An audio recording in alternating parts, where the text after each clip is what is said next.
Just packing up my tent, and it was beautiful. I got out about a little before 6, and the moon was bright, but it's gone. And now we're getting a glimmer of sunrise.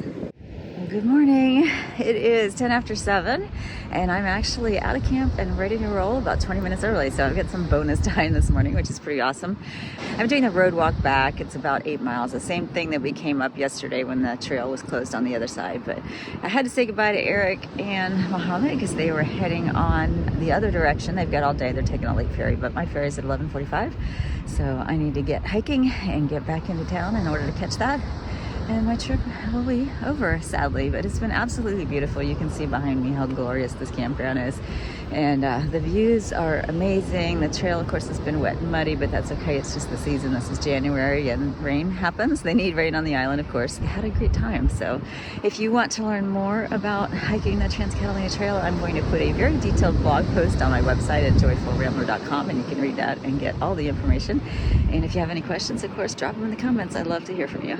I have to start with a little bit of an up, climbing up from sea level to the road, and then from there it will be mostly downhill or flat. So it should be pretty crazy heading down the road today. Nice way to end, just kind of by myself, solo hiking, time to reflect, all those good things.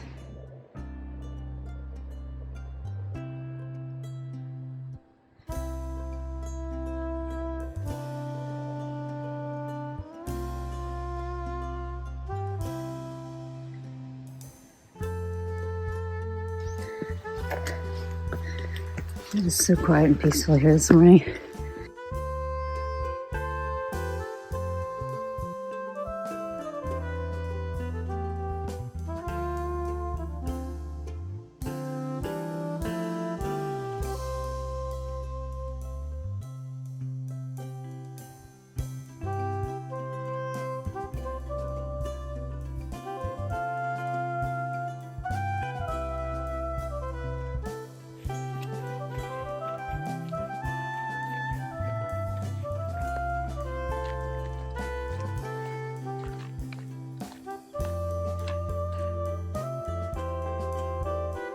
Well, I'm back on the road walk now. I'll be heading down this way through Boy Scout camp, which I'll show you. Past a lot of private camps, past a lot of harbors with beautiful moorings.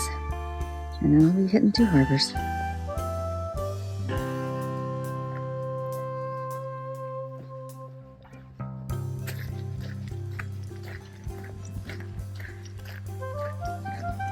Just passed through the gate that leads into the Boy Scout camp, which is vast and has all these shelters that don't have their coverings on them and rusting metal beds that don't look very comfortable. But I bet it's a ton of fun for scouts when they're here in the summertime. A lot of washout from the rains.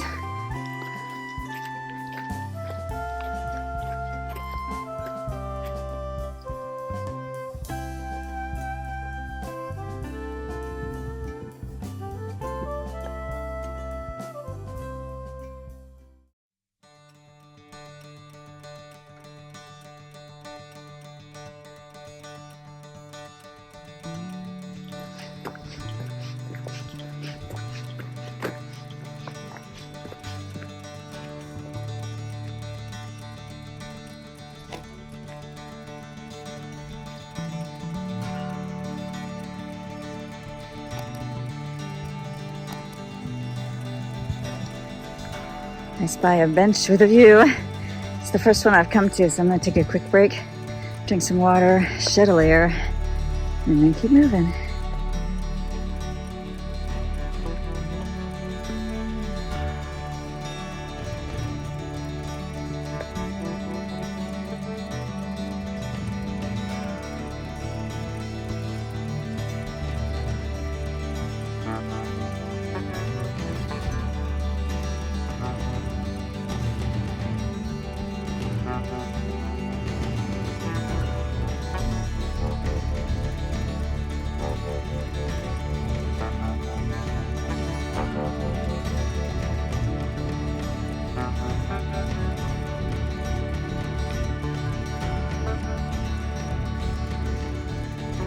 It's an amazing view here. I'm really enjoying it, and I'd love to sit for a while, but I've only done 2 miles. So I've actually done 2 miles in less than an hour, so that's pretty good.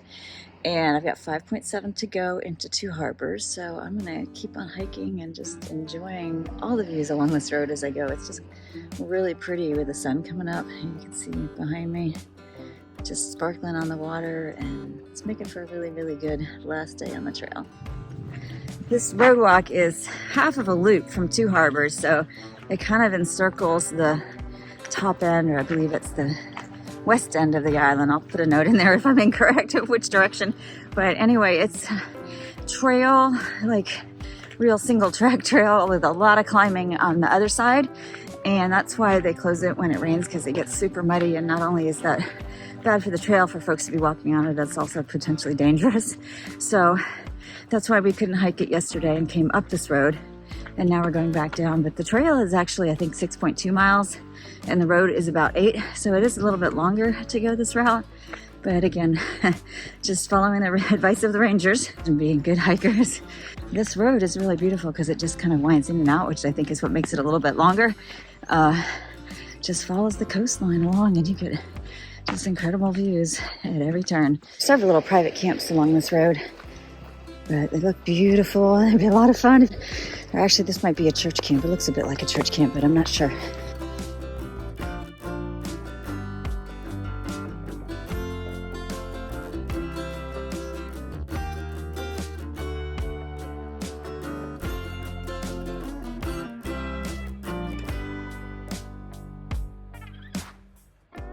I don't know if you can read that. It's mile 35, which means I've got 3.5 to go. I was just getting a little jumpy because this road has been so solitary and I kept hearing noises. And I'm like, I didn't make those noises. What is that?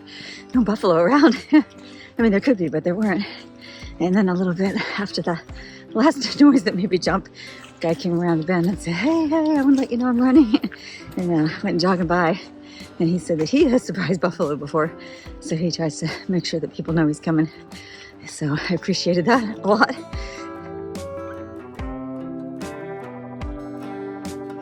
I took a break yesterday at that little shelter, and I think it looks like a good spot for my last break today too.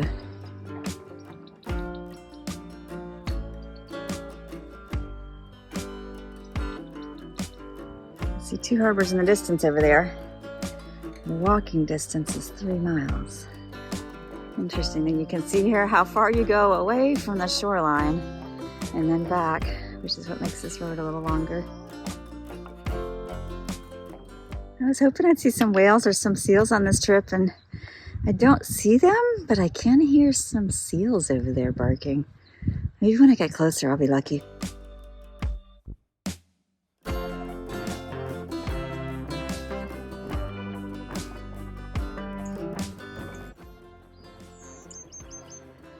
can hear the seals again, but I still can't see them. There's a little island fox there. Hi.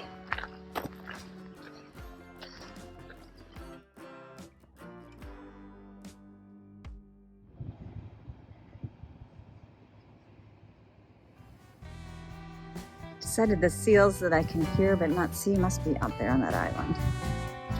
And there's Two Harbors. I'm almost there. And it's been a beautiful walk, beautiful trip, well worth it.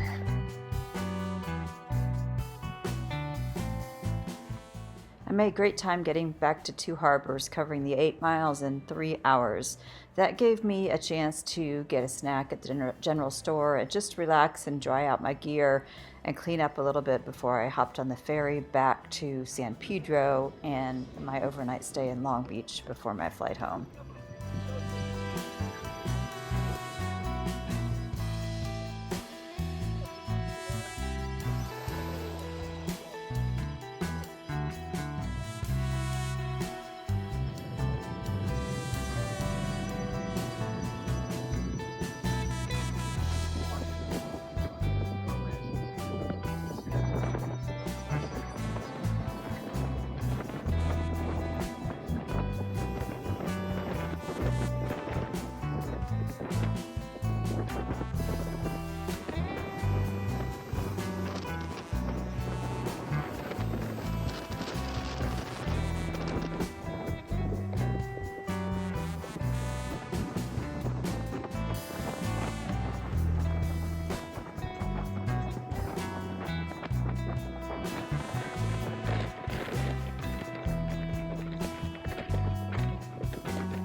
ferry ride into San Pedro from Two Harbors was a completely different experience than my departure from Long Beach earlier in the week, and not just because of the weather. It was smooth sailing. It was also coming into a very industrial port.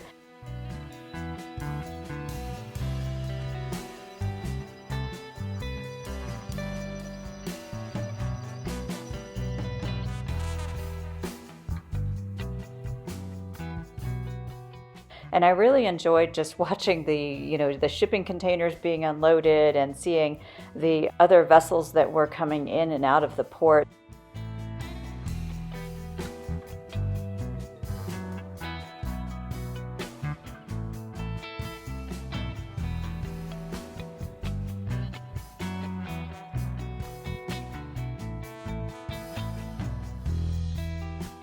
There's a giant cruise ship there that even had a water slide. So it was really just fascinating watching those things go by as we came into port.